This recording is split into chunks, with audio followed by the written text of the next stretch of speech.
Bonjour à tous. Hello, everyone. Today we are going to talk about bien dit, chapitre 1, vocabulaire 1, chapter 1, vocab 1. This set of vocab is all about greeting somebody, introducing yourself, getting to know them, and asking questions such as what is their name, how old they are, etc. So with that, on va commencer. Let's go ahead and get started. The first two words are bonjour and salut. Bonjour, I'm sure you've heard lots of times outside of school. A lot of people say it when they try to say that they speak French. They say bonjour. And so bonjour means hello. Salut is a form of hello. It just is a little bit more informal and it means hi. So bonjour means hello and salut means hi. Now, a quick little bit about culture here. In Canada, you might hear the people in Quebec say bonjour as a goodbye as well. But when they say it as a goodbye, they take the word bonjour and split it into two. And so bon is the first word, which means good, and jour is the second word that means day. So bonjour together as two separate words mean good day, as in like have a good day. Next, we have Monsieur and Madame. Monsieur means Mr. and Madame means Mrs. So Monsieur, Mr., Madame, Mrs.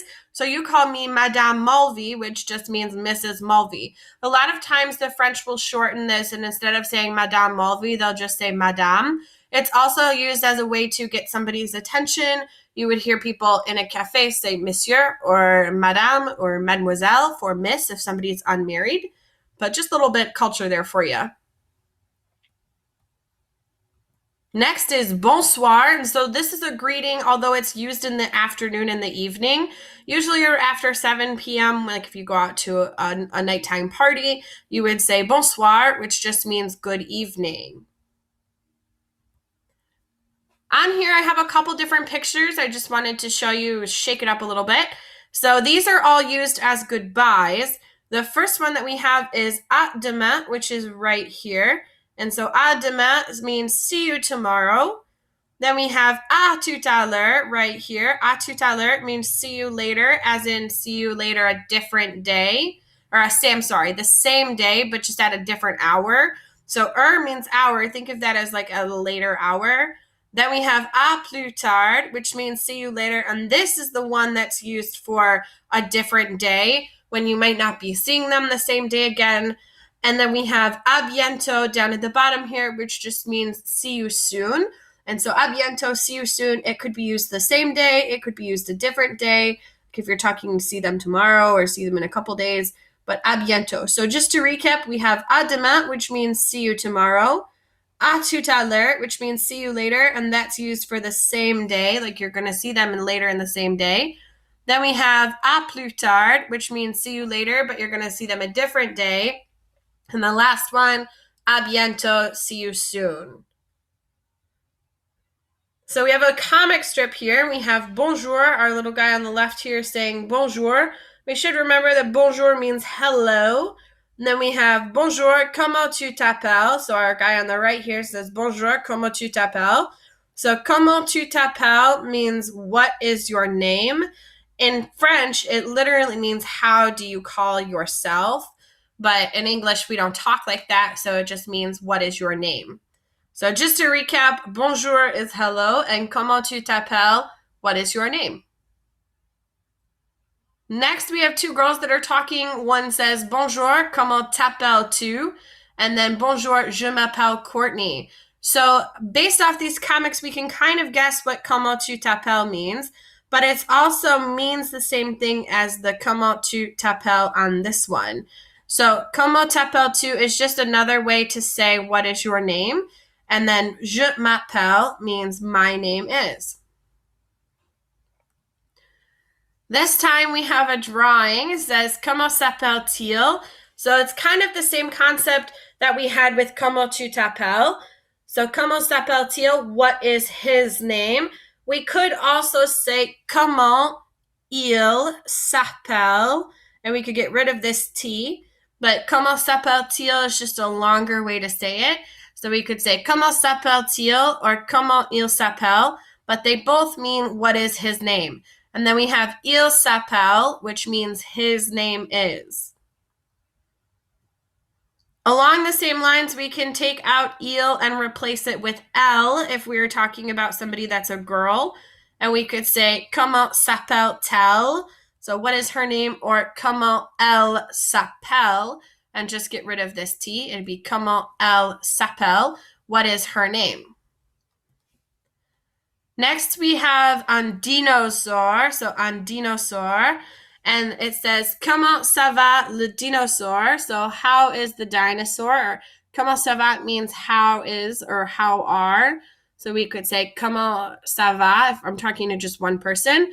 I could also just shorten this comment ça va and just say ça va and make it a question.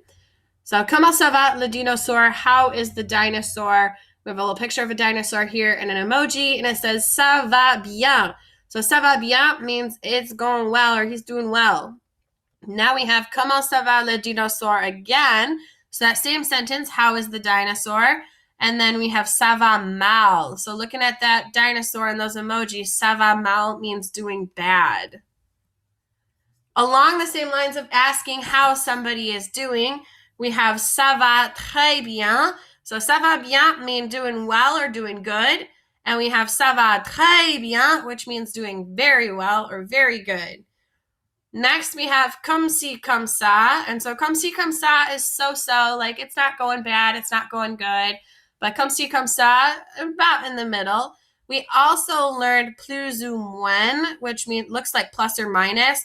So comme ci, comme ça and plus ou moins mean the same thing. They both mean so-so.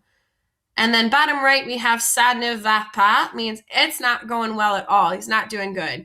That's also the same as ça va mal. When you remember looking at the dinosaur, ça va mal means the same thing. Un professeur, looking at the word professor, it looks like just what it does in English. So professeur looks like professor in English. It just means a professor or a teacher. So un professeur is masculine. If you're talking about a teacher, that's a boy. And then we have un professeur. So it's the same word, the same spelling. We just use un instead. And so un professeur is a teacher that's a girl. So you would use un professeur with me, but you would use un professeur if you were talking about a male teacher. And professeur is usually shortened instead of saying professeur because it's kind of long.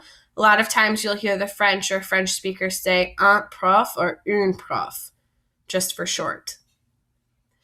Next, we have Ankopa.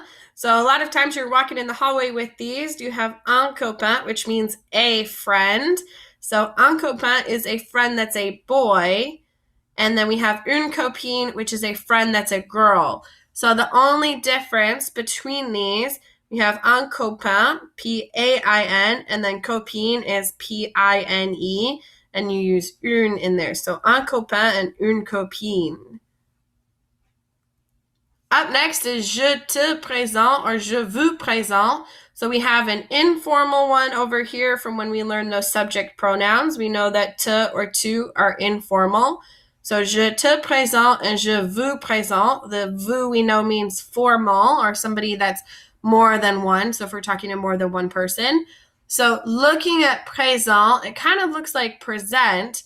So if we break this down with what we know that je is I, vous is you or y'all, and then présent looks like present.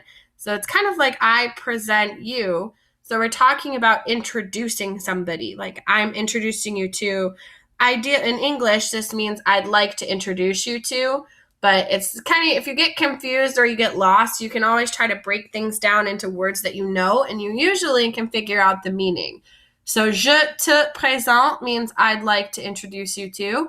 And je vous présente, I'd like to introduce you to. They mean the same thing. The only difference is if you're talking to somebody that's informal or you're very familiar with, or vous if you're not very familiar with them or they're in a higher position than you, like if you were talking to a teacher or if you're talking to a principal or somebody that you just met. So here we have a little comic. We have salut, tu vas bien. Salut, tu vas bien. We know salut means hi. And bien means good or well. So we can kind of guess that this person is saying salut, hi, how are you? Or you're doing well. Then we have bonjour, comment allez-vous? This is a really old way to say things, but it's still used quite a lot in French. So I'm going to make sure that you know it. But we have bonjour, which means hello, and comment allez-vous means how are you doing? So it's just a formal way of saying how are you doing. Then we have bien. We know that bien means good. Merci, we know means thank you. And et vous, we should remember that vous means you. So we're asking, and you. Then we have ça va, etwa. So ça va, I'm doing well, or I'm doing okay, and you. That etwa is formal or informal. Faire la bise, this is just a little bit of culture from when we did culture this chapter. Just so you remember that faire la bise is that greeting that the French do when they greet somebody. Remember, the girls will kiss the cheeks of everybody that they meet, and the boys will just shake hands of the boys. But just so you remember, it's called faire la bise. Next is serrer la main. This is used a lot in like business meetings. When you're meeting somebody for the first time or you walk into a room, you always shake their hand. So serrer la main is shake their hand.